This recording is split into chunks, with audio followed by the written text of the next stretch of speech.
ఒకప్పుడు Bollywood box office ను rule చేసిన సల్మాన్ ఇప్పుడు రేస్ లో పూర్తిగా వెనకపడ్డాడు. ఒకప్పుడు బ్లాక్ బస్టర్స్ కు క్యారెక్టర్ అడ్రస్ గా నిలిచిన భాయిజాన్ ఇప్పుడు మినిమం హిట్ అందుకోలేకపోతున్నాడు. దీంతో కెరీర్ ను రీసెట్ చేసే పనిలో పడ్డాడు సల్మాన్.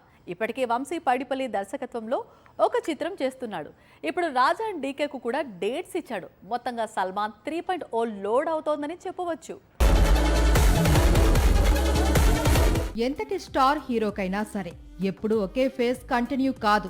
బాలీవుడ్ లో ఎన్నో ఏళ్లుగా స్టార్ గా కొనసాగుతూ ఉన్నాడు సల్మాన్. హిట్స్ ఫ్లాప్స్ కు సంబంధం లేకుండా వసూళ్లు వస్తాయనే పేరు ఉంది. కానీ భాయిజాన్ కూడా బాలీవుడ్ కు భారీ బ్లాక్ బస్టర్ బాకీ పడ్డాడు. 3 ఏళ్ల క్రితం రిలీజ్ అయిన టైగర్ 3తో 400 కోట్ల వసూళ్లను చూశాడు సల్మాన్. మళ్లీ ఆ తర్వాత ఆ స్థాయి సినిమా లేదు. టైగర్ 3కి ముందు చెప్పుకోదగ్గ బ్లాక్ బస్టర్ లేదు. ఈ దశలో ఎంతో ఇష్టపడి మాతృభూమి అనే చిత్రం చేసినప్పటికీ సెన్సార్ ఇష్యూస్ తో ఈ చిత్రం ఎప్పటికప్పుడు వాయిదా పడుతోంది. దీంతో సల్మాన్ 2 భారీ ప్రాజెక్టులను లైన్ లో పెట్టాడు. ఇటీవలే దిల్ రాజు బ్యానర్ లో వంశీ పైడిపల్లి మేకింగ్ లో సల్మాన్ ఖాన్ నటిస్తున్న కొత్త చిత్రం సెట్స్ పైకి వెళ్లిన సంగతి తెలిసిందే. నయనతార ఇందులో తొలిసారి సల్మాన్ ఖాన్ తో జోడీ కడుతోంది. వచ్చే ఏడాది ఈద్ కు ఈ చిత్రాన్ని విడుదల చేసేందుకు వంశీ రెడీ అవుతున్నాడు. అక్టోబర్ లేదా నవంబర్ నుంచి సల్మాన్ ఖాన్ నటించే మరో కొత్త చిత్రం ప్రారంభం కాబోతోంది అని ప్రచారం సాగుతోంది.